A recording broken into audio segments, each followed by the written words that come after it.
Support WrestleTalk! While fans and journalists have spent the last 2.5 months endlessly theorizing as to what went down after the all-out press conference, the ones directly involved have largely remained silent, especially the one we're dying to hear from the most, CM Punk. Well, wait no longer, as Punk has finally broken his lengthy silence during his latest appearance on commentary for CFFC. Too many letters, man. After his commentary, colleagues were joking about signing Punk for a cage-fighting Fury Pro Wrestling company. Again, there's too long of a wrestling company name. Punk responded, "I'm bad news. You don't want me in your locker room." Punk responded to a joke regarding his current injury layoff, saying, "Everything is hurt. I'm nursing everything." The whole back and forth was light-hearted, with Punk cracking up throughout. While it doesn't provide us with any real insight into Punk's feelings on the matter, the fact that he can make light of the situation is a good sign. Perhaps Angry Phil is dead once and for all. Nah, who am I kidding? But maybe, just maybe, there could be a reason for Phil to be angry again soon, as he could potentially be set to miss out on that sweet video game payday. Earlier today, PlayStation provided a much welcome new trailer for the hotly anticipated AEW Fight Forever game, which featured a number of cameo appearances from talent such as Jon Moxley, Hangman Page, and Britt Baker, as well as gameplay footage of a large pool of talent featured in the game. However, there was one man that was glaringly absent despite featuring heavily in footage in past trailers. That, of course, is CM Punk. As well as that, a more glaring sign into Punk's status came when the game's possible cover art was revealed at the end of the trailer. Previously, Punk was featured front and center on the box, as well as Omega, Jericho, Britt Baker, Moxley, and Jade Cargill. But now, Punk is nowhere to be seen, with Omega now taking center stage, as he should from the beginning, with all previously mentioned names, as well as new ones such as MJF, Page,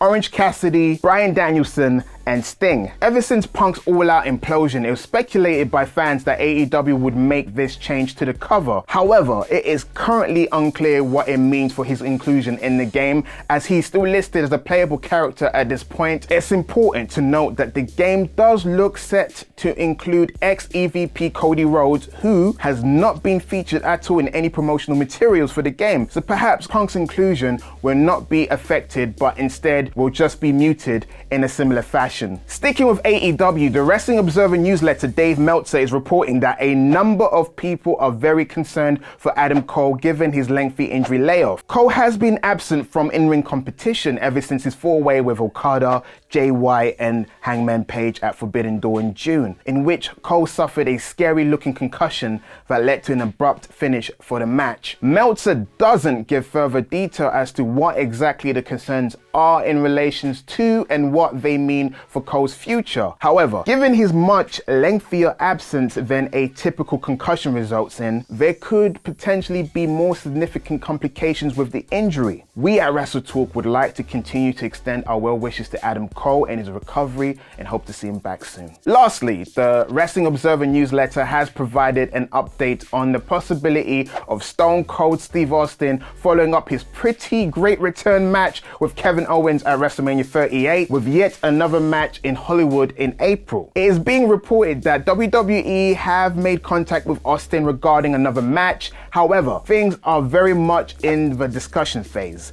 While there is no glaring obvious opponent on the table for Austin, bar, I don't know, CM Punk, there are names that Austin never faced, such as Brock Lesnar, John Cena, or any number of the current WWE stars who are more than much likely. If it was me, I'll go with LA Knight. The promos would be great. Nevertheless, given Austin's health, it's hard to see him taking 100 suplexes, but you never know. But before we get to Tempest and his review, here's a quick word from our sponsor. This video is sponsored by Kanakoto, the makers of awesome Japanese steel kitchen knives, where you can get $50 off your order by using our code WrestleTalk at checkout. Kanakoto produces immensely high-quality Japanese steel knives. It's sharp style, using a rigorous 19-step process that takes several years from start to finish, using techniques that have been honed and perfected by generations of knife smiths. Each knife is individually inspected and comes with a lifetime guarantee. It also makes for a great gift this holiday season, as it comes in this lovely heavy-duty ashwood box. And if, like me, you want to feel like a master of the kitchen, then you can, because these knives are used by Michelin star chefs all over the world.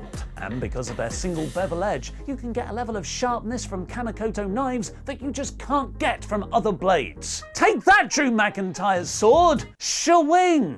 Kanekoto are running a special Black Friday sale, and when you use our code WrestleTalk at checkout, you get an additional $50 discount on top of the discounts already from the Black Friday sale. So head over to kanekoto.com/WrestleTalk to get your knives today. Clicking the link also helps support our channel too. Slice that slice.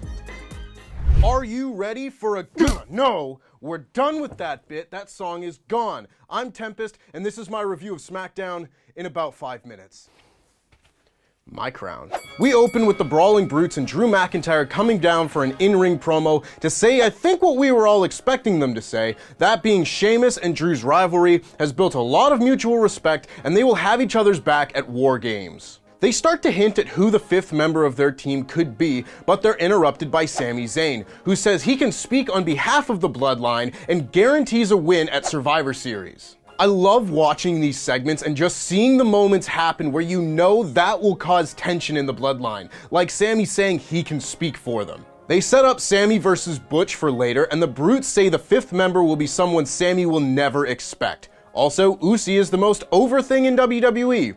Shocker. This was solid stuff. It gets a 4 out of 5. We then had our first match as Ricochet took on Mustafa Ali in a SmackDown World Cup match. Prior to the start, we had a backstage video of Ali in the trainer's room with his ribs taped up, and Ricochet told him he didn't have to do this, but Ali wasn't having it. So we got this match with Ali selling his ribs the whole time, and it's really nice to see such good selling playing into the story of a match. Often in WWE before the regime change, you'd see an injury angle leading into a match, but then the injury wouldn't play into the match itself at all until the guy would do something to aggravate the injury close to the finish, so fans could still see them do all their moves like normal. Always took me out of things when they do that, but this was the opposite. Every move caused Ali to sell his ribs. He hit a top rope backstabber, but couldn't capitalize because of the ribs. Same with his dive to the outside, as he was caught and hit with a Michinoku driver on the floor. Ali got his big hope spot as he avoided a Phoenix Splash and locked in the Koji Clutch, but Ricochet wouldn't go down and won the match with a shooting star press on a standing Ali. Michael Cole also said the name Hayabusa in this match, so mark that off your bingo card. Very fun TV match, 4 out of 5. We saw the Bloodline backstage, and Jey Uso was indeed barking at Sami for speaking on behalf of the Bloodline, and Sami rightly pointed out that all he said was that they would win. But again, it goes back to the principle, not what Sami was speaking on behalf of the Bloodline to say, but the fact that he was doing it at all. Love this storytelling. The New Day are disappointed to have lost their record, but they are interrupted by Imperium, who say the New Day are what's wrong with wrestling, and the New Day mock them, and Kofi says Walter looks like Lurch from the Addams Family. They set up a 6-man tag for later. Madcap Moss is getting ready for his match with Karrion Kross, and Emma gives him a pep talk, saying Moss needs to use his speed to beat Kross. At the very least, this played into the match a bit, as you could tell Moss was really putting that explosiveness on display with lots of running. See Madcap run. Coming to theaters near you. Ultimately, it was for naught, as Kross locked in the Kross jacket and got the win. Emma came out to check on Moss, but there really wasn't much to this one. 2 out of 5. Bray Wyatt came out and he said he had a moment of weakness last week when he hit LA Knight, and thus he wants to apologize because when he was growing up, he was taught the only way to get respect was to have people fear you. Before he could get much further though, LA Knight interrupted him and said Bray doesn't get him, no one has ever gotten him, and goes to get in the ring and says he's going to accept Bray's apology, but slaps him and immediately gets out of the ring saying they're even, and he accepts his apology. Bray composes himself and says, okay, we're even, but Knight's next choice will affect the rest of his life, and offers him another handshake, but Knight slaps him again, and this is where the screen flickers behind Knight and Bray has a very scary look in his eyes. This was one of the most interesting segments we've gotten from Bray yet, because now we can see how this man and his internal struggle interacts with another person, rather than just Uncle Howdy. This was the first Bray segment in a while that had me genuinely excited to see what came next. Top stuff, 5 out of 5.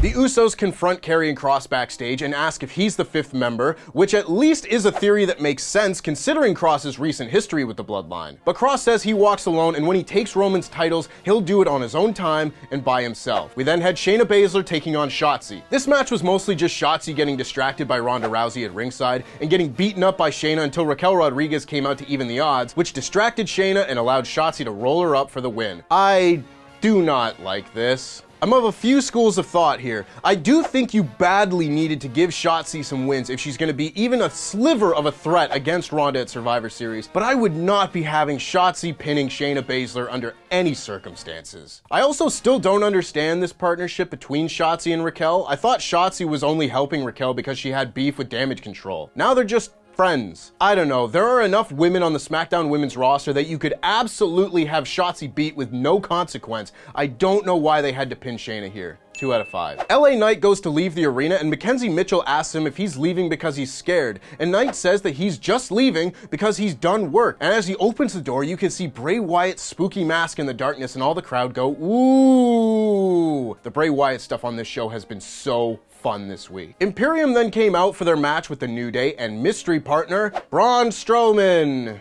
Yay! If it wasn't telegraphed that Strowman is winning this tournament before, it sure is now. They played up Walter being afraid of Strowman throughout this match, and this was mostly just the New Day facing Kaiser and Vinci, but Strowman hit a massive spinebuster on Walter for a near fall. Michael Cole is still calling the Daybreak the Midnight Hour, so either they've changed the name of the move, or Michael Cole is just bad at his job.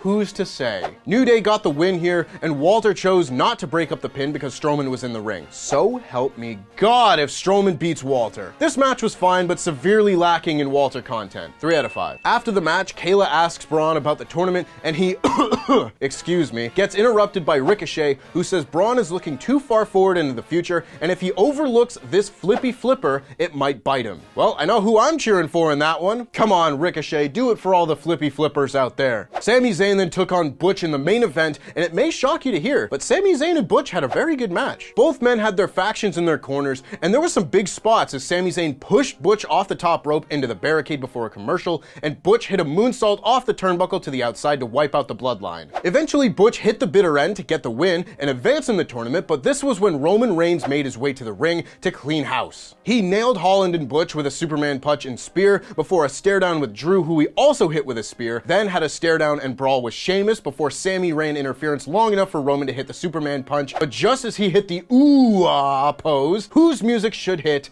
but Kevin Owens. Owens then took out the bloodline at ringside and beat down Roman and came face to face with Sami Zayn. They didn't interact beyond the stare down, but this did distract Owens long enough for Reigns to hit a Superman punch, but just as Roman went to hit a spear, Owens hit him with a stunner. There had been some doubt that Owens would be able to compete, but thank goodness he can, because his involvement makes this War Games match so much more interesting. I genuinely cannot wait to see what happens next in that match, and as for the main event, the match would probably get a 4 out of 5, but this post-match brawl boosts this main event segment up to a 5 out of 5. Overall, this was a very fun episode of SmackDown with some good wrestling, a very intriguing Bray Wyatt angle, and a great return. I'm going to give this episode a very strong 4 out of 5, and I can't wait for more. No Rampage review this week with Pete off, but if you're looking for some AEW content to watch from us, make sure you check out Ollie Davis's latest deep dive analysis into WWE's relationship with AEW in our video, WWE is Screwing with AEW, right here on the WrestleTalk main channel. Until next time, I've been Tempest, and that